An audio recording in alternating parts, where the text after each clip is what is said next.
الحمد للہ رب العالمین الصلاۃ والسلام علی خاتم النبیین وعلی آلہ وصحبہ اجمعین اما بعد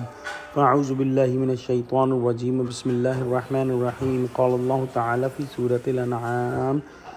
ولا تطرد الذین يدعون ربهم بالغداة والعشی یریدون وجہہ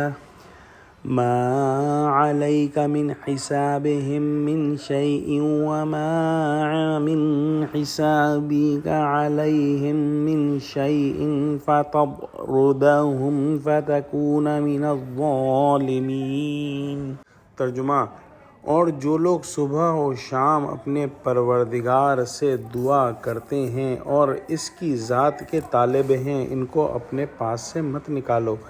ان کے حساب اعمال کی جواب دہی تم پر کچھ نہیں اور تمہارے حساب کی جواب دہی ان پر کچھ نہیں، پس ایسا نہ کرنا، اگر ان کو نکالو گے تو ظالموں میں ہو جاؤ گے۔ جو قریش مکہ کے سردار تھے وہ حضور صلی اللہ علیہ وآلہ وسلم سے کہا کرتے تھے کہ ہم آپ کی بات سننا چاہتے ہیں، لیکن جب ہم آپ کے پاس آتے ہیں تو ہم دیکھتے ہیں کہ معاشرے میں جو حقیر لوگ ہیں وہ آپ کے پاس موجود ہوتے ہیں، اس وجہ سے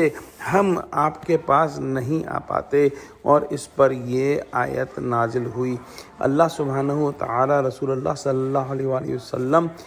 سے ارشاد فرماتے ہیں کہ آپ صلی اللہ علیہ وآلہ وسلم جو بھی لوگ حق کے طالب ہیں اور جو بھی لوگ اللہ سبحانہ و تعالی کی قربت چاہتے ہیں ان کو آپ اپنے پاس سے نہ ہٹائیے، اور ان لوگوں کا ظاہری حال یہ بتا رہا ہے کہ شب و روز خدا کی عبادت اور رضا جوئی میں مشغول رہتے ہیں، تو اسی کی مناسبت سے ان سے معاملہ کیجیے۔ ان کا باطنی حال کیا ہے یا آخری انجام کیا ہوگا، اس کی تفتیش و محاسبے پر معاملات موقوف نہیں ہو سکتے۔ یہ حساب نہ آپ صلی اللہ علیہ وآلہ وسلم کے ذمے ہے ان کے لیے، اور نہ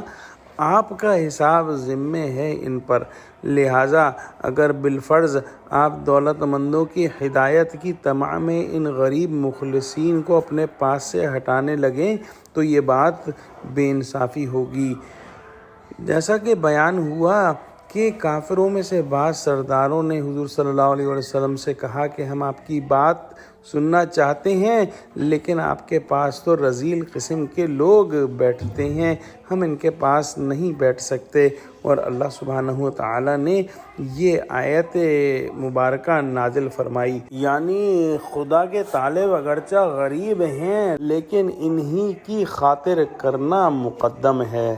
دعا کرتے ہیں کہ اللہ سبحانہ و تعالی ہم کو قرآن کا فہم عطا فرما اور ہم کو سچوں سے جوڑ دے، آمین۔ وآخر دعوانا الحمد للہ رب العالمین، السلام علیکم ورحمۃ اللہ وبرکاتہ۔